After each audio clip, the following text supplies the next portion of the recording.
I recently got a few questions about using two sponsors to try to apply for a US student visa.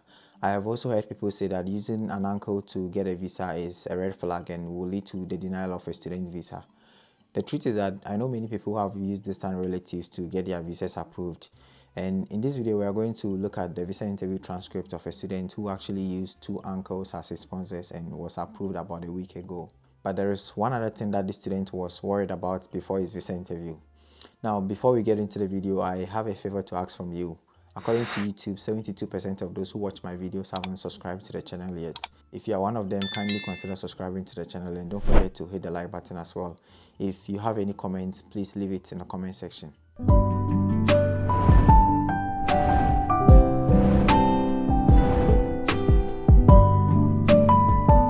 I will keep this student identity anonymous and call him Say. So Say is a member of my WhatsApp group. The group currently has about 600 members. You can use the link in the description of this video to join my WhatsApp group. So Say reached out to me a few times to ask me questions. One question was about the fact that he stammers and might struggle to explain his points the way he wants to explain them. I assured him that the visa officer will easily recognize this and that he won't be denied a visa because he stammers. The truth of the matter is that visa officers are supposed to give every individual equal chance regardless of any condition. You are judged on your responses to questions about your academic motivations, your finances, and your ties to your home country. He also asked me, how do I demonstrate my home ties? My reply was that he should talk about the knowledge and the skills that he will learn from the program and how those skills will make it easier for him to get a job at his former school.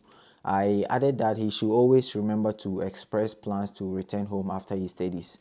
Also, he should make sure he has sufficient knowledge about the program and why that program is important in his career.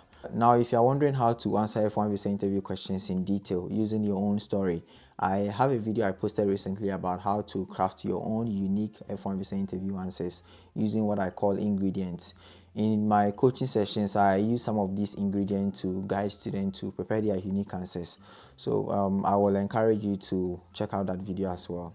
One thing I need to mention is that in Say's DX160 form, he puts the details of only one of the sponsors, but then he presented both sponsors during his visa interview. In my opinion, using an uncle as a sponsor is not a red flag, especially if you have some funding. The big problem is that people are using other people's bank statements and presenting the owner of the bank statement as their uncle. The visa officers are aware of all these patterns of fraud, and so if you can show to the visa officer that your uncle is indeed sponsoring you and has sufficient funds to sponsor your studies, your visa will be approved. 4 people before him had been granted the visa, and according to him, this put a lot of pressure on him because he thought he might not be lucky. Now, the lesson from this experience is that you cannot judge your own visa application based on who had had their visa interviews before you. If 10 people before you were denied, it doesn't mean you'll be denied. If 10 people before you were approved, it doesn't mean you'll be approved. But if you prepare yourself very well and the conditions are right, you'll be approved. Everyone is different and everyone must present their unique stories or situations to be approved. I like to make sure every student I coach highlights their unique stories and backgrounds.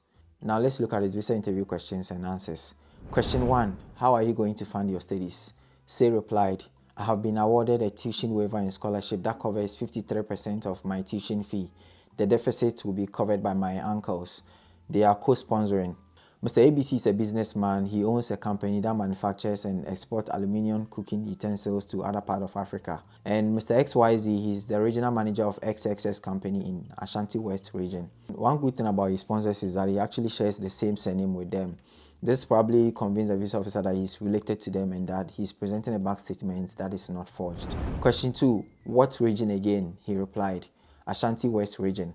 Say believes that the visa officer actually googled the details about his second sponsor to confirm it. So she nodded after that. Question 3. Why are you going to study environmental studies? Say had forgotten some of the answers he had prepared, but he managed to say, because I want to be involved in finding alternative and sustainable solutions to environmental problems in Ghana. This answer is really short, but it has some terms related to the program that he wants to pursue. And this was, just enough. In my coaching sessions, when students present long answers to me, I summarize it for them if we can take out irrelevant information.